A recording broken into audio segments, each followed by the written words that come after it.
Ada satu teori menarik dari Konfusius.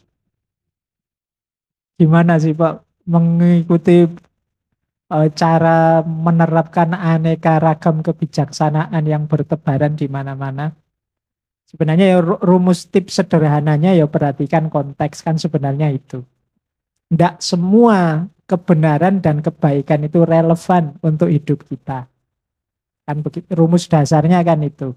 Sering saya ilustrasikan misalnya punya teman yang sedang males-malesan, rebahan saja disuruh apa-apa ndak mau. Itu terus kita datang kita nasihati, ya Mas memang hidup itu seperti ini yang sabar saja ya. Kita pasrah saja pada Allah sesuai takdirnya. Loh, nasihat untuk sabar, nasihat untuk pasrah ini kan bagus. Mulia kan nyuruh orang untuk pasrah pada Allah itu. Tapi untuk konteks teman kita yang sedang rebahan itu tidak relevan. Dia tambah malas. Oh iya ya berarti tidur lagi kalau gitu. Nanti jadinya begitu. Nah kata Konfusius, cara milih apa sih kebijaksanaan yang cocok untukku? Rumus pertama adalah mengimitasi. Jadi mengimitasi itu coba ditiru orang-orang bijaksana itu. Kalau mengalami peristiwa seperti kalian, yang dilakukan apa? Ini namanya imitasi. Wah saya kok galau ya, wah saya ingin seperti idolaku itu. Ketika galau melakukan ini. Ini yang paling mudah, mengimitasi. Tiru. Jadi semoga teman-teman idolanya cocok ya. Saya khawatirnya idolanya tidak cocok. Sehingga ketika mau mengimitasi jadi ruwet. Mungkin idolamu sopo lah. Mungkin ada yang suka anime terus idolanya Sun Goku apa idolane. Nanti ketika mengimitasi kamu niru gayane anime. Cari idola yang cocok ya. Ketika situasinya cocok dengan situasimu, yang beliau lakukan apa? Ya teladan puncak kalau dalam agama, dalam Islam ya Rasulullah. Cara paling mudah itu, imitasi. Ada cara paling berat. Cara paling berat kata Konfusius berpikir, merenung. Kamu mendalami hidupmu, wah situasiku begini, ini berarti kebaikan yang cocok untuk aku ini. Quote itu bagus tapi tidak cocok. Kalau untuk aku misalnya, apalah, apapun yang terjadi aku hidup demi cinta. Wah itu tidak cocok aku. Sampai detik ini tidak punya cinta-cintaan misalnya. Itu kamu berpikir tentang hidupmu. Kata Konfusius ini berat. Tidak semua orang punya kapasitas untuk berpikir sendiri. Meskipun saya yakin yang siang hari ini hadir ini orang-orang yang kapasitasnya cukup untuk melakukan itu ya monggo saja. Kalau mampu ini mulia sebenarnya meskipun berat. Ada lagi yang ketiga, pahit tapi yang ketiga ini. Dari pengalaman. Jadi misalnya kalian baru dapat pelajaran untuk tidak terlalu percaya pada orang setelah ditipu. Nah ini kan pahit. Jadi harus ngalami dulu baru mengambil pelajaran. Ini pahit. Dari pengalaman hidup. Jadi ngalami dulu ditipu pacar sekarang tidak terlalu sibuk lagi. Terlalu percaya dengan pasangan hidup misalnya. Ini pahit. Jadi yang ketiga ini pahit. Nunggu ngalami dulu. Nah, jadi silahkan teman-teman milih yang paling cocok yang mana. Bisa dengan mengimitasi, bisa dengan refleksi sendiri, bisa dengan nunggu pengalaman. Setelah saya pakai quotes ini Pak, kebijaksanaan ini Pak, ternyata tambah ruwet hidup saya Pak, misalnya. Ya sudah berarti ganti quotes sekarang. Kemarin quotes-nya pasrah pada Allah, sekarang quotes-nya gantilah. Mangan orang mangan ngumpul misalnya. Itu nunggu pengalaman. Ini agak pahit memang. Ada trial and error bolak-balik. Jadi silahkan teman-teman ambil jalur mana. Yo syukur-syukur operatif tiga-tiganya. Yo kita yo niru idola-idola Pak. Kalau memang tersedia aja. Kalau enggak ya saya berpikir. Dan setiap pengalaman juga saya ambil pelajaran kok Pak. Sehingga dapat wawasan yang sesuai. Nah, saya kira itu Mas, tips sederhananya. Cuma ini kola Konfusius ya, awas keliru.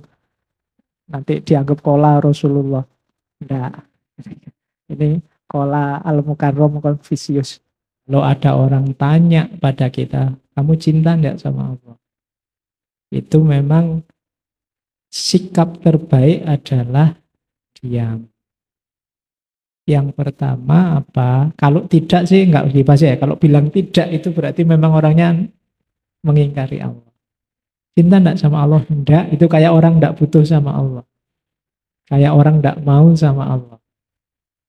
Tapi terus kalau kok enggak dibilang iya saja, Pak? Ada beberapa alasan. Yang pertama, kenapa tidak bilang iya? Karena orang yang mencintai itu tidak akan pamer. Dia enggak butuh komentarnya orang. Kalau saya jatuh cinta, terserah orang mau ngomong apa. Suka pada cintaku atau tidak, aku tidak peduli. Sudah. Komentarnya orang itu sudah di luar itu karena aku sibuk dengan cintaku saja.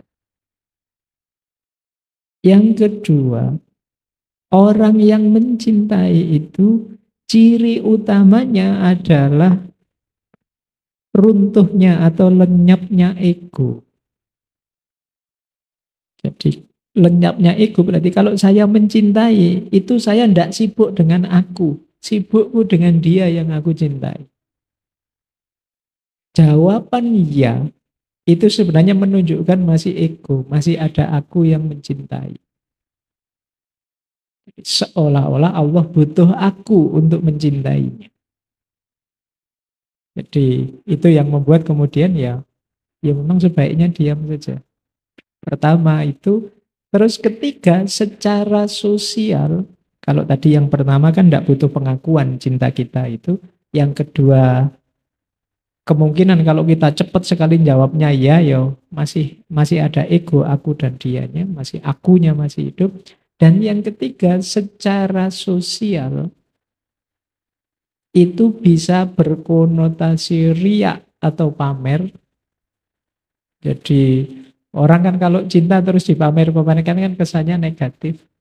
Berarti di situ saya loh orang yang mencintai Allah, saya loh orang yang makomnya tinggi.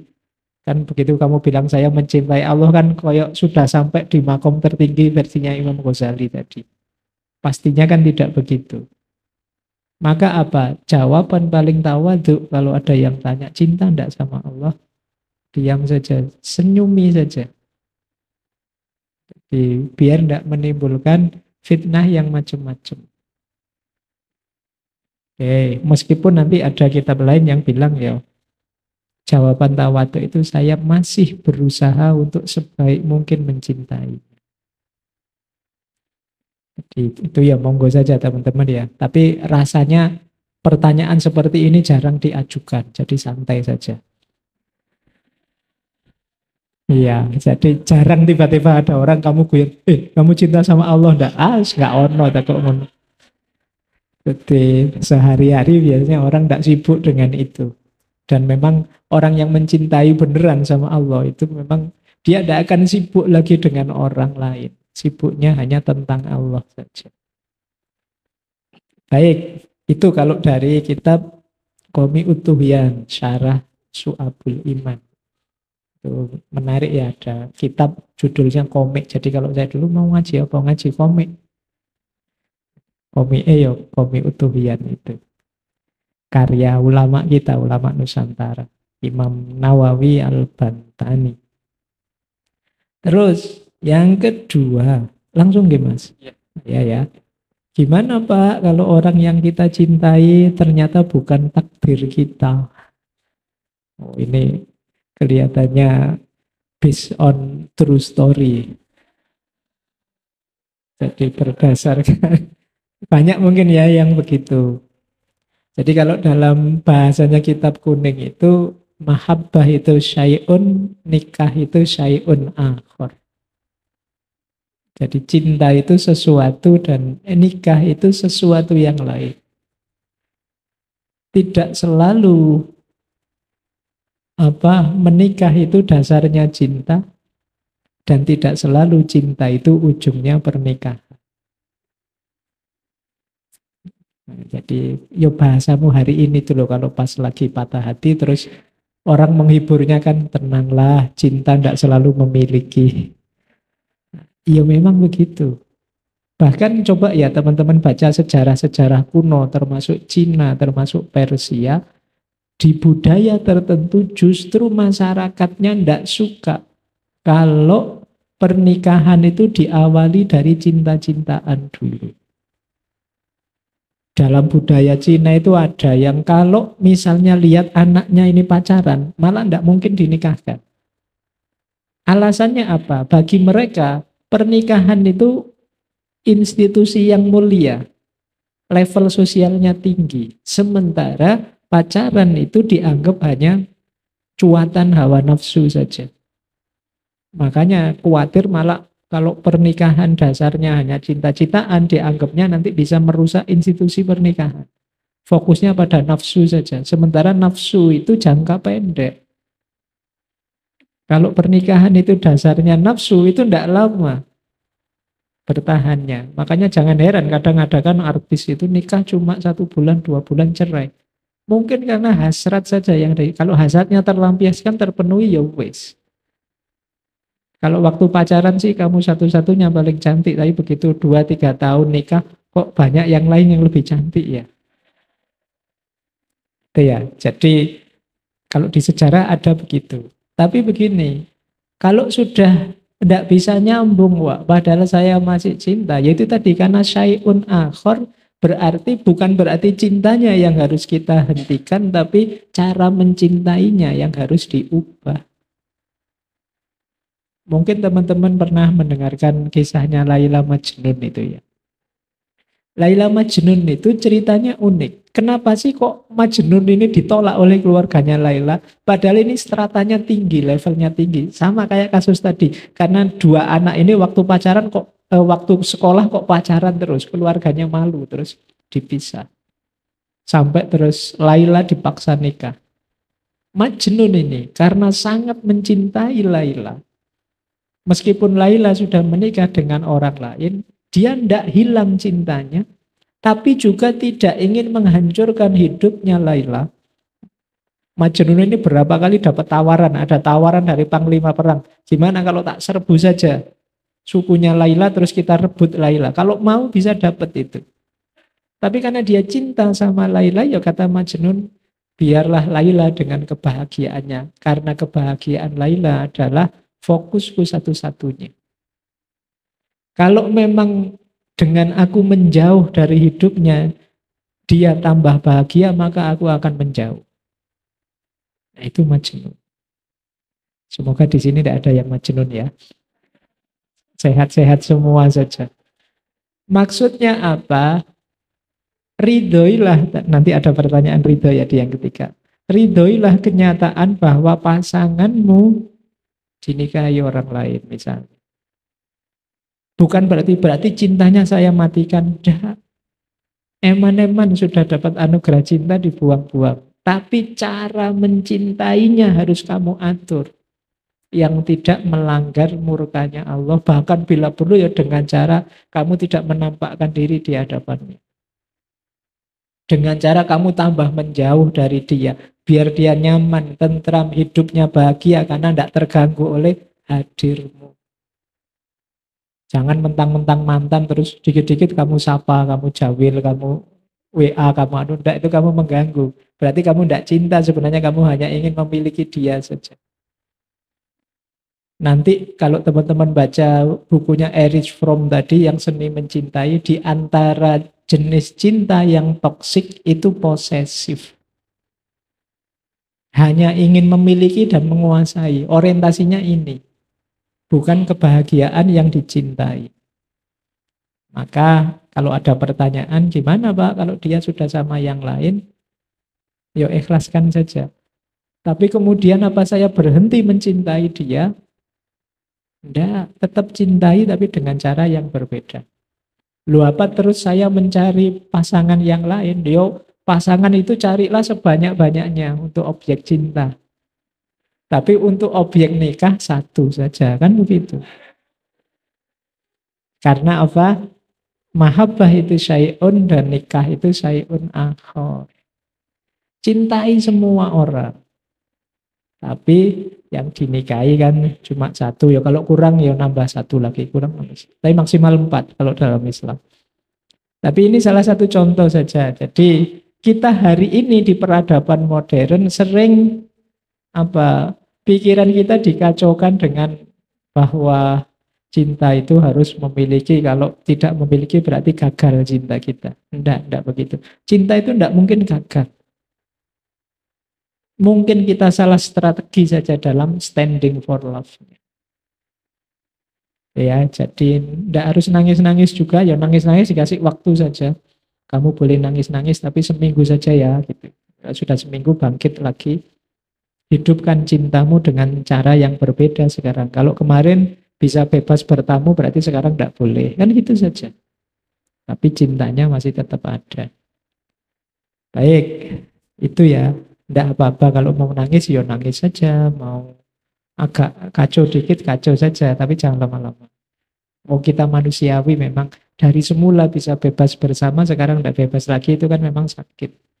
Tapi enggak apa-apa, pada saatnya ya akan sembuh, apalagi kalau cinta itu hidup terus dengan cara yang berbeda. Jadi maka meskipun sudah mantan misalnya ya bukan berarti terus dilupakan. Apa bisa dilupakan? Kan tidak mungkin, kecuali kita amnesia. Ya tetap akan teringat, tapi tetap kita demi kebahagiaannya ya kita sangat menjaga agar kebahagiaannya terjamin. Terus yang ketiga, ini pertanyaan tentang ridho. Bagaimana sih Pak? Sederhananya kan gitu ya, untuk bisa ridho, termasuk pada ketetapan-ketetapan Allah yang pahit. Saya kasih rumus sederhana. Ini dari aliran filsafat namanya stoikisme. Itu yang populer juga belakangan ya aliran ini. Stoikisme itu punya pandangan, sebenarnya dalam Islam juga ada, namanya divine reason. Divine reason itu nalar ketuhanan. Atau kalau dalam bahasa Islam, sunnatullah. Hidup ini ada sunnatullahnya. Kalau kita memahami sunnatullahnya orang hidup, lebih mudah kita ridho. Contohnya sunnatullah.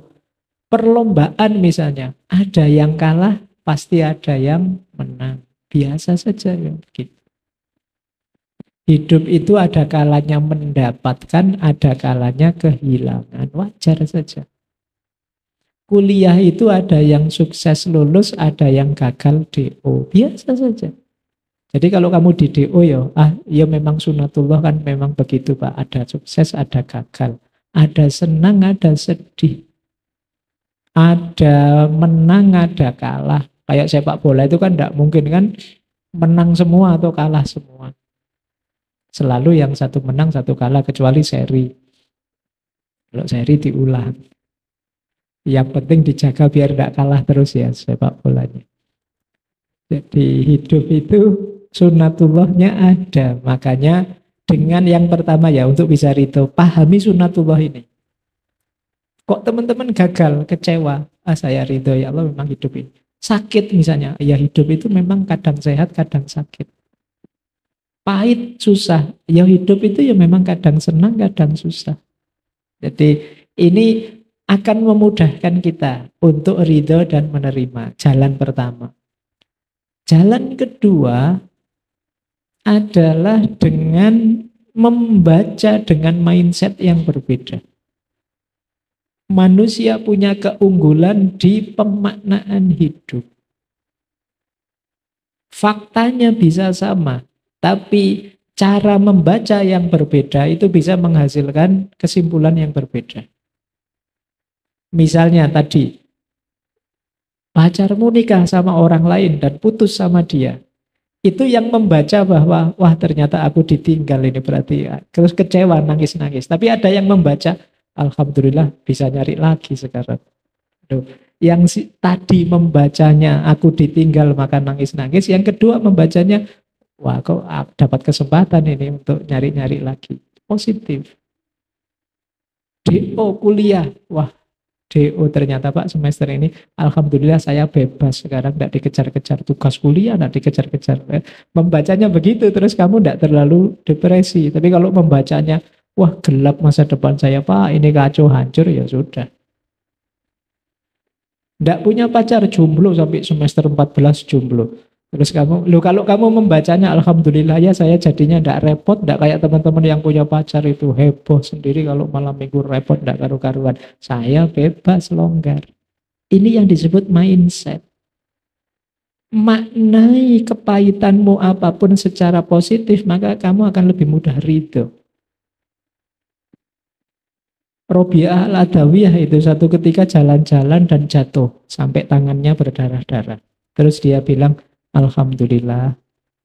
Ditegur oleh temannya, wahai Robiah, kalau jatuh berdarah-darah seperti itu, ya innalillah dong, jangan alhamdulillah. Jawabnya Robiah apa? Enggak sih, karena ini bagi saya sapaan dari kekasihku. Ternyata Allah tidak cuek padaku, aku disapa dengan sedikit rasa sakit ini biar aku ingat padanya. Maka dia bersyukur. Karena yang paling membahagiakan dalam mencintai itu kan diingat, tidak dicuekin oleh yang dicintai. Maka Robiah terus bersyukur ketika berdarah-darah. Kenapa? Karena masih disapa oleh orang yang dicintai. Mungkin karena selama ini seperti saya bilang tadi, kita itu sering lupa hadirnya Allah, diingatkan bolak-balik lewat sholat, lewat apa, tidak sadar-sadar terus ditegur kecil dengan kepahitan. Sehingga dari kepahitan itu kita tambah dekat dengan Allah. Makanya kata Jalaluddin Rumi, beliau bilang luka itu adalah retakan dalam jiwa demi masuknya cahaya. Jadi kepahitan apapun dalam hidup kita itu mari kita baca sebagai jalan sapaannya Tuhan. Biar kita kembali tambah dekat padanya. Ini yang saya sebut mindset. Nah, dengan membaca seperti ini, kita lebih mudah ridho. Bahkan dalam kepahitan pun kita bersyukur. Terima kasih ya Allah, saya diingatkan. Kok hidup saya nyaman terus, enak terus, mungkin saya tidak sadar untuk tambah dekat padamu. Berhubung kamu tegur seperti ini, akhirnya aku sadar, matur nuwun. Dengan kesulitan, dengan bencana yang seperti ini. Nah, terus kita ridho. Nah, inilah di antara tips-tipsnya untuk bisa meridhoi apapun keputusannya Allah. Kalau dalam bahasa ilmu sosial, teman-teman mungkin akrab ya. Ada istilah toleransi. Toleransi itu kita menerima beda makna, keragaman secara pasif. Ini sebenarnya nilai paling rendah, paling dasar. Kalau kita toleran saja tidak bisa bubar. Sudah. Kan banyak orang itu, toleransi jangan kebablasan. Bablas ke atas bagus, bablas ke bawah memang jangan. Bablas ke bawah itu jadinya tidak toleran. Jadi jangan sampai kita tidak toleran, itu saja dulu. Kalau toleran saja kita tidak mampu, hidup kita akan sangat sulit, sangat berat. Tapi toleran itu minimal sebenarnya. Ada yang lebih dari itu. Toleran itu kan berarti kita menerima orang lain dengan makna yang berbeda. Ada yang lebih tinggi dari itu, yaitu kalau bahasa ilmu sosialnya lagi, namanya mutual understanding. Ini tidak sekedar aku izinkan engkau beda makna, tapi aku berusaha memahami maknamu juga. Engkau boleh juga, ini loh makna yang dari saya. Ini naik kelas daripada sekedar toleran. Jadi tidak sekedar biarlah engkau beda. Biasanya karena kalau sekedar pasif ini masih mudah konflik. Yo silahkan kamu dengan keyakinanmu, tapi jangan nyenggol-nyenggol aku ya. Jangan deket-deket aku. Kalau nyenggol aku tak sikat. Misalnya. Nah, ini masih rentan konflik. Tapi bisa naik kelas satu level itu mutual understanding. Kamu memberi makna begitu itu kayak gimana ya asal usulnya. Kayak gimana ya polanya, kayak gimana, dasarmu apa? Ini, pantas kamu melihat itu dengan cara semacam itu, sehingga maknamu begitu. Kalau aku melihat ininya sih, sehingga maknaku begini. Nah, ini akhirnya kita bisa saling memahami. Ada lagi yang lebih tinggi dari itu. Kalau bahasa ilmu sosial namanya prokreasi. Dalam beda makna ini, Kita produktif, kreatif, yuk bareng-bareng yuk menyumbangkan apa sesuai makna kita yang berbeda ini. Ini namanya prokreasi. Saya punya makna ini, kamu punya makna ini. Apa yang bisa kita berikan untuk hidup kita bersama ini? Nah, kalau yang kedua tadi kan hanya apa yang bisa aku berikan, apa yang bisa kamu berikan. Kalau yang ketiga ini apa yang bisa kita berikan dalam perbedaan makna ini. Apa yang bisa kita sumbangkan. Nah, ini level 3. Jadi kalau di ranking tadi ya, kenapa kita tidak boleh judge makna dari orang lain dan bagaimana caranya, ya kita kenapa tidak ngejudge, pasti nanti konflik kalau kita ngejudge orang lain. Caranya minimal toleran. Minimal itu. Kalau toleran saja kita tidak bisa selesai hidup bersama kita. Naik satu level saling memahami.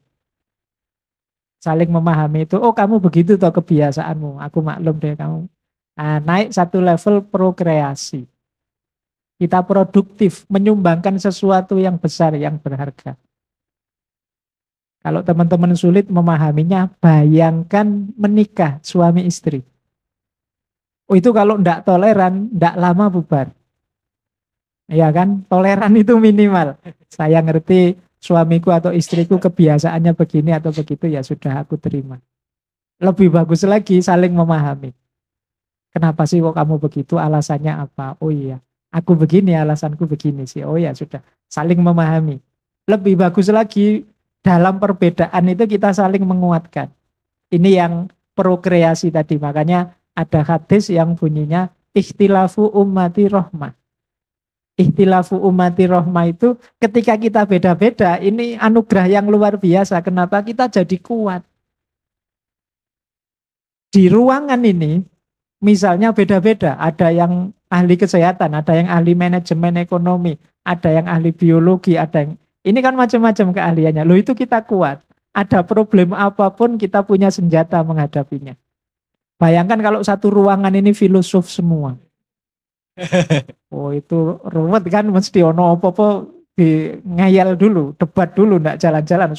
Wah, repot. Filosofnya satu saja, yang satu nanti bagian biologi, yang satu bagian matematika dan lain sebagainya. Ini kita jadi kuat, powerful kita.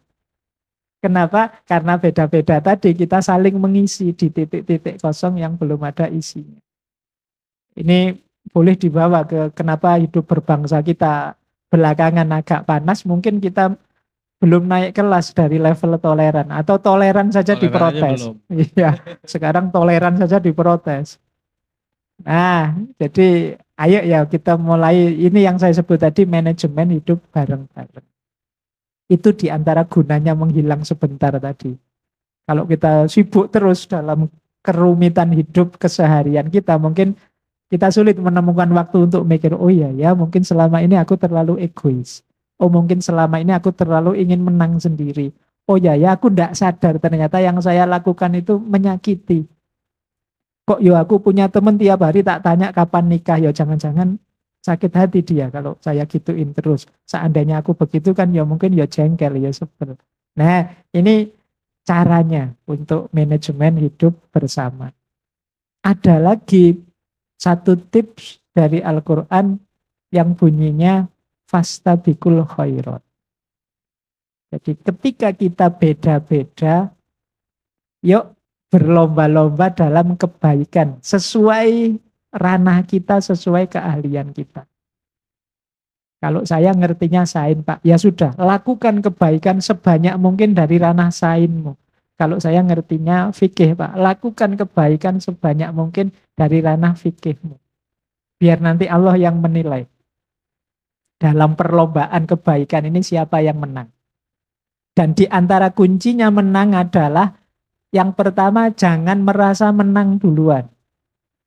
Biasanya merasa menang duluan itu terus males berlomba. Aku wis ahli kok. Aku wis menang kok. Wong tadi malam saja Victor Axelsen kalah kok. Bulu tangkis itu. Kamu kemarin nganggapnya enggak mungkin kalah ini. Wis Denmark ini luar biasa. Ternyata ya bisa kalah. Jangan-jangan merasa menang duluan. Ketika merasa menang duluan enggak optimal. Atau menganggap jurinya lebih suka padaku. Itu biasanya gampang kalah juga dalam hidup ini. Tenang aja, Allah lebih ridho padaku misalnya. Itu biasanya tidak serius juga. Jadi merasa lebih dibela oleh jurinya. Itu terus kamu asal-asalan. Atau sibuk dengan kejelekannya lawan, tidak memperhatikan kelebihan dirinya.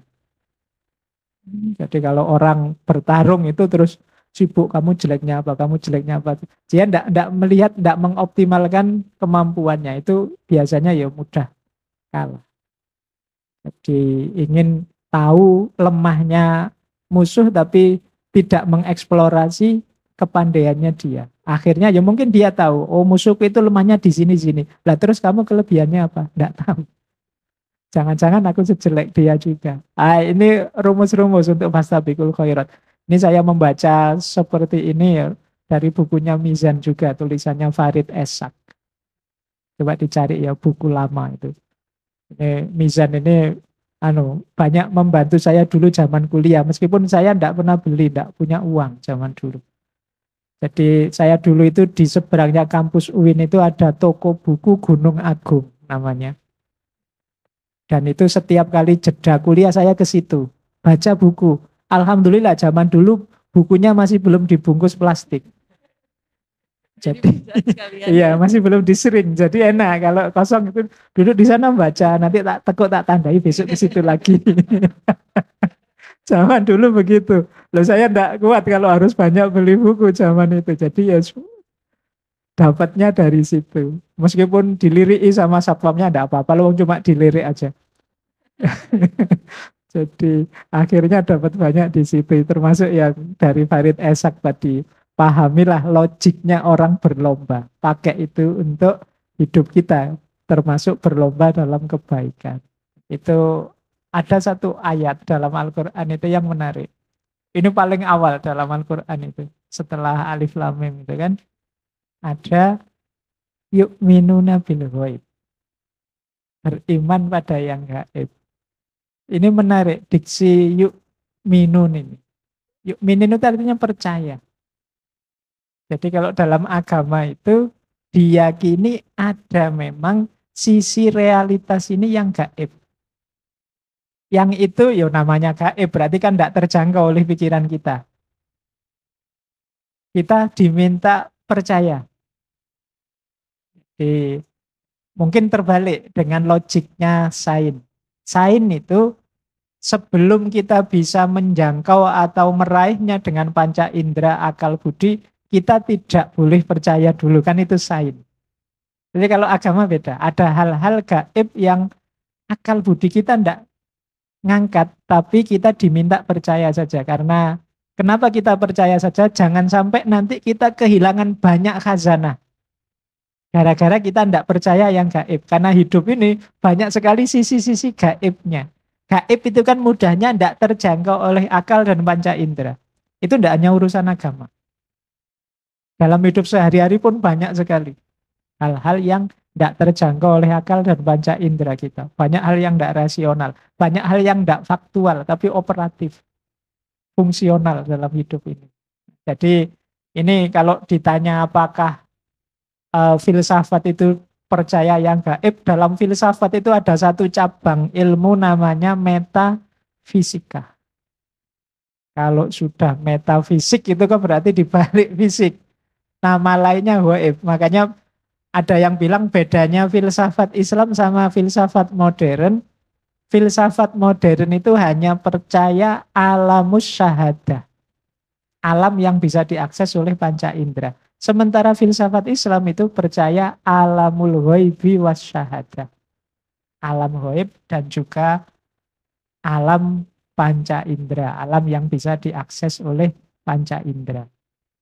Jadi ini pertanyaan untuk yang ini ya. Karena belakangan kan kita lihat ada fenomena-fenomena yang mementahkan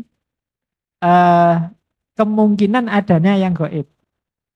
Kemarin ramai sekali itu ya yang tentang apa Gus Samsudin dan kawan-kawan. Sulap merah. Iya, sulap merah. Kalau urusannya penipuan-penipuan ya tetap urusannya beda. Tapi jangan sampai ini membawa kita kemudian jadi skeptis. Tidak percaya. Kalau begitu, kalau ada yang bicara atas dasar goib-goib, pasti itu omong kosong, pasti itu tipuan. Nah, jangan sampai kita sampai di titik ini.